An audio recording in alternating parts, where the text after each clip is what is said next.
Right. Recording. Okay. Okay. Hi, Sasha. Hello. Hello. Uh, so we are getting ready to talk about the reading.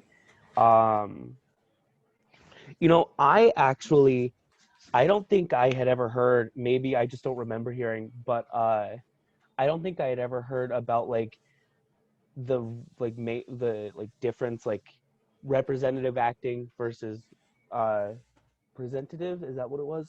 Presentational, I think, is what it Presentational. was. Yeah, representative presentational acting. I had never really heard of those as concepts, which is weird because it seems so like after reading it, it's very like integral, like core differences.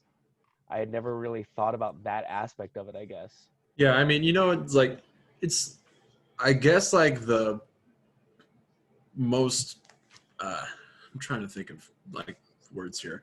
I guess like the most reasonable thing I could relate it with is like character acting and just like sort of like more realistic acting, where it's like, let's see, I don't exactly remember which one was which, but like representational is like very like flamboyant and all this. It's like Representation, like doing things that you know will elicit a reaction from the audience. right, Whereas yeah, whereas like presentational is or is that I think I lost the word again. uh, like representational or something. Yeah. Well, the presentational one or whatever it is, that one, it's more of really adding yourself to the character and kind of becoming one to make that presence on stage, Mhm. and allowing that person to connect with the audience and elicit a response that way.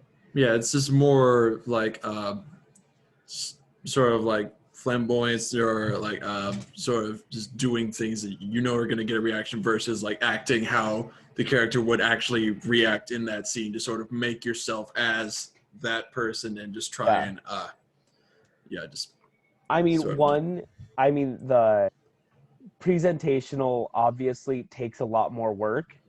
Like right. that, like it takes a lot more background work that the audience doesn't see than the representational work, which they're both in their own regard, like very difficult and valid.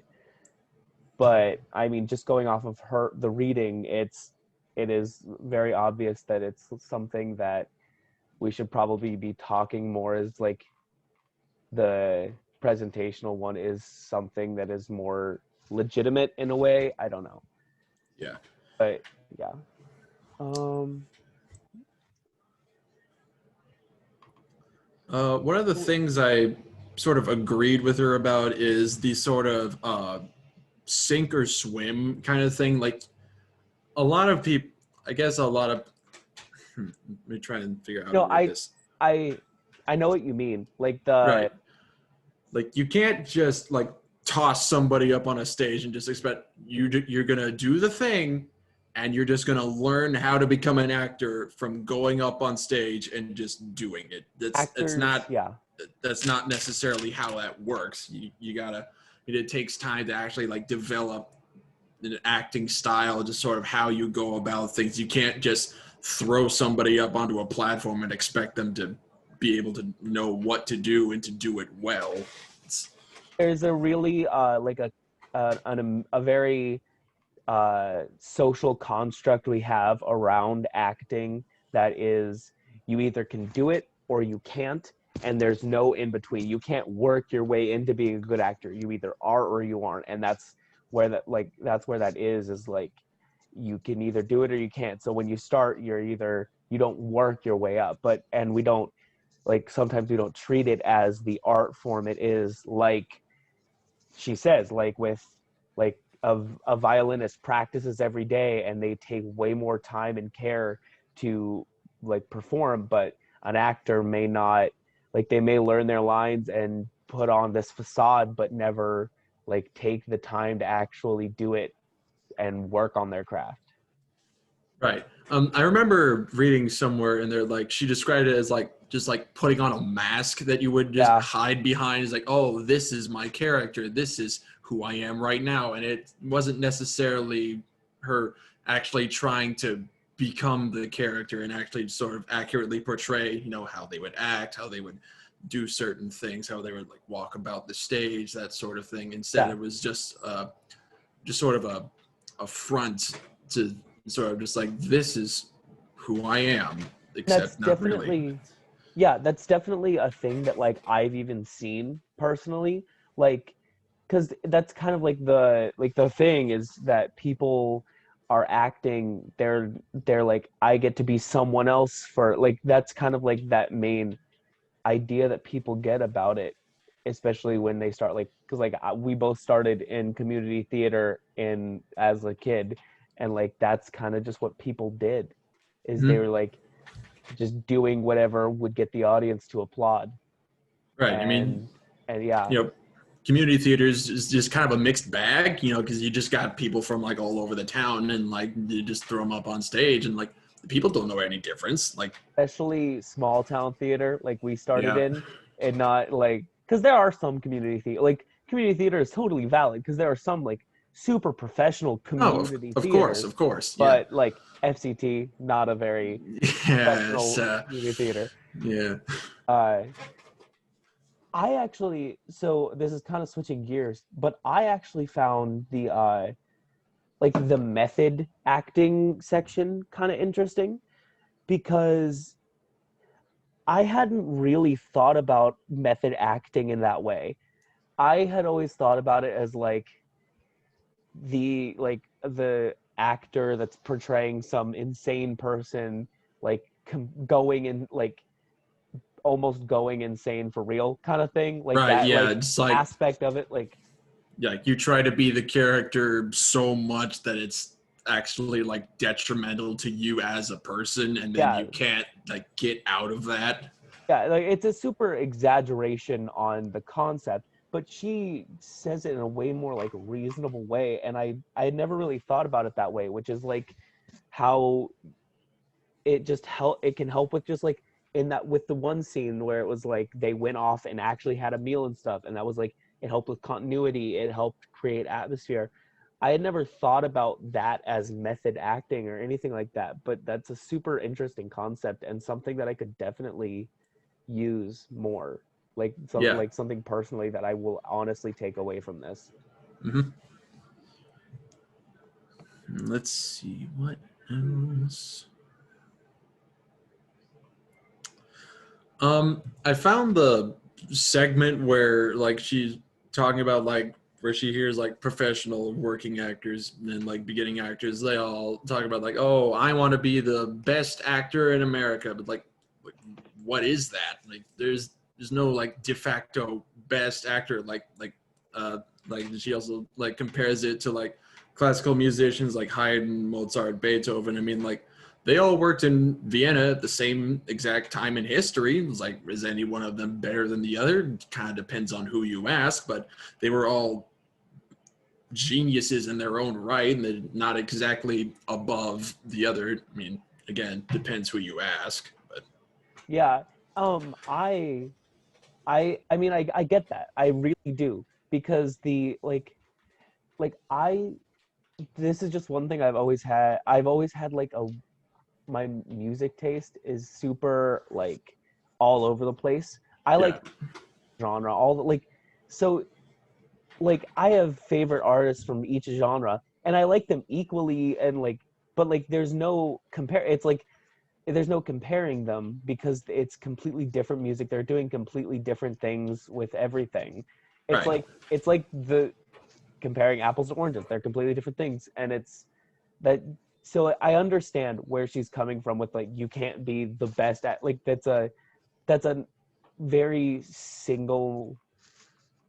It's a very American way of thinking of it. Yes. uh, Trying to be the best at something that is about sharing ideas. Who can be the best at sharing an idea, you know? Right. You know, I mean, everybody else comes to the table with their own ideas. It's not like, oh, this person has the best ideas.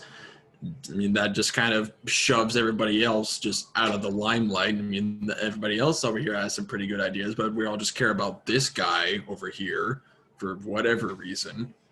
I had never actually heard that, like, I didn't know that the actual definition of amateur, like the original definition, was like the love of what you're doing. I had never heard that before, and I think that's really interesting. I mean, I'm fairly lucky. Most of the role models I've had, especially in like theater, that has been like a big thing. It's like, why would you do it if you don't enjoy it? Right, And exactly. why would you, like, you don't go into theater for, you shouldn't be going into theater for the money, because there's really not any money to make in it Yeah. unless you I just got mean, a lot of luck with you yeah, you just in gotta America. like a lot of times you're just like looking for jobs and trying to do something on the side to sustain yourself Yeah, unless you get like your big break or whatever and then you just skyrocket. But yeah, I feel doesn't like happen for most people. yeah, I feel like the word amateur has gotten like she said, it's gotten a negative connotation over the years. Like not I like don't there know. or well like I guess the original definition is just like the love for like or passion for like what you want to do. But nowadays it's like you call somebody an amateur, it's just like oh some loser wannabe from the middle of nowhere is trying to think they can do whatever, but they don't know anything about anything. It, that's kind of what it seemed like to me. But I mean, I mean, you could say that, but I also feel like if you are like a reasonable person wouldn't like shame someone for being an amateur at something, yeah, of course, because it also comes back to that, like, you're still doing it because you want to. right, Like, if you like, you don't have experience in it, you're not like making amazing money off of it just because you can do it. If you're an amateur, you're doing it because you want to, and there is something beautiful to that, you know. yeah, And that is, I think, a reasonable person wouldn't take that as a negative way. Like an amateur actor, there's still someone who enjoys the concept and the action of doing it, of acting, and that is like something that should be nurtured. And like, she does talk about that too, like that you need to find ways, like, because like she got tired of acting. You need to find ways to nurture that love of acting, and that, and just like exploring the ways you can portray your character will help with that a lot. mm-hmm. See, was there anything else? um she also talks a lot about knowing yourself, and that's something that's been, that's been a little difficult for me. I started therapy recently, and uh we have been talking about that in therapy. So that is a topic that kind of struck a chord with me a little bit as well. And that's been, it was honestly a little rough reading that, because I felt a little bit of what she was saying, and it kind of hurt. But I mean, she's right. She is definitely right, and that right, you, I'm trying to, oh, whole thing about like losing like a sense of like play and a sense of exploration mm-hmm. as an adult Yeah, is something that has been, like, especially in America, right, and like that, like, whole like up, like, middle class idea that you can't show emotion, right. definitely something that I've experienced. Yeah, it's just like you can't do any of that fun stuff anymore. You gotta straighten yourself up. You gotta look presentable. You gotta just be another cog in the machine. You just gotta go to your job, make money, just do that for the rest of your life. Fun stuff isn't really, you know, something that's I don't know what the You don't word I'm have, looking for I is. mean, because like, you don't, the kind of idea that you don't have to enjoy what you're doing, you just have to do it. Just Yeah, that, it doesn't, I mean, objectively it doesn't make a lot of sense. right. And a Is it- lot of, and I think she talks about this too, but I had watched I watched a show recently. It was called Emily in Paris. But like, it I mean, it's just kind of taught, like, it takes themes of other cultures, and well, like they talk about the same kind of thing where in European countries they don't work to live, or they don't live to work, they work to live. Like, and that is like they only work as much as they need to get by and do what they really enjoy, and they try to do what they enjoy as much as possible, whereas in America we kind of have an idea around you work and that's what you do. Like You America is just built on that same idea that capitalism, that's it, that's where that yeah was, that yeah. thought. You grease the wheels of capitalism and then you die. That is all you're good for. That, yeah.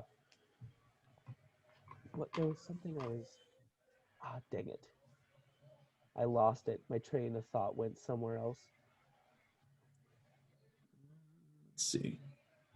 Shoot.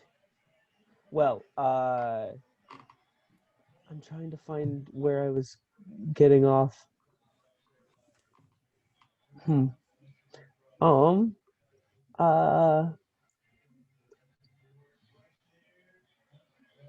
I know I was somewhere. Oh, also the when she talks about, I think this kind of plays back into understanding yourself and that whole spiel, Mhm. and the when she was talking about under like remembering your like history, and like the whole Mark Twain house, like we couldn't come up with $20,000 to save it and it got turned into a steakhouse, that kind of thing. I understand that as well, and that really does play back into the the idea of like knowing your identity, and you have to consider where you came from, your experiences, and what things influenced that, and what things influenced your experiences to happen. Like just like your entire history and the history of your surroundings, like really understanding that culture and letting it still live. Like she also talks about that with Europe as well. Like they have a much more like, they have a much higher like, they hold much more value to the past and keeping that idea, or keeping those ideas around while still bringing in new ideas, whereas we have a weird dichotomy, honestly, where we in America tend to have a specific like, we have things that we hold on to really hard from the past, but then let everything else go and completely, we don't, but, and like things constantly change, Right. but we don't like, there's no in between for anything. It's either like there's something we just completely let go of, or we, Yes. and that is, but it's really important for us to kind of look, like evaluate both ends of what has happened, and like the old versions of things and the new versions of things, to really understand where we stand, and like that relates to ourselves as well. Like you have to look at who you were and who you've become, and sometimes who you've become isn't always the best, and you have to think about that as well, and that's just important to understanding your own character. Right. Yeah. And I think that goes into a little bit of what she was saying. Like, there is one moment where uh, it was talking about when she was working with Harold Clurman, I think was his name. Is like, Yeah. it's like he told her, like he got rid, he made her get rid of like all of her like deconstruct the mask, all of that. Just put, like she told her to like put herself into the character. So like in a way, it's still you up on the stage, but you're sort of pulling in all the elements from the character and you're portraying them in your own way. It's like how you would think you would do it. It's not just like, Yeah. oh, I saw so and so play this character on Broadway. I'm going to do exactly the things that they did because they're a famous actor. They obviously know what they're doing. And if you just put that on and just say, yes, this is all me, then it's not really genuine, I guess. It's not. And that relates back to like the easy way of acting. Like you see something and just to mirror that is a lot easier than to really evaluate yourself and to evaluate the character. And when you actually get on stage and portray that, you're not being that specific idea that you saw someone else doing, or that the director wrote the character to be. You are taking part of yourself and part of that, mixing them together to make a brand new person and plopping them on stage and having these experiences live in front of an audience. Right. Um,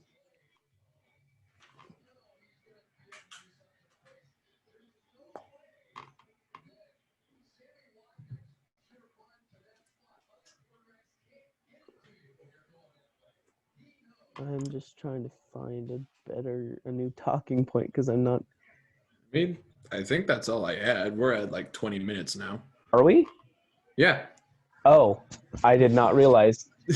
Okay. Yeah, I decided I'd set a timer at least to help us.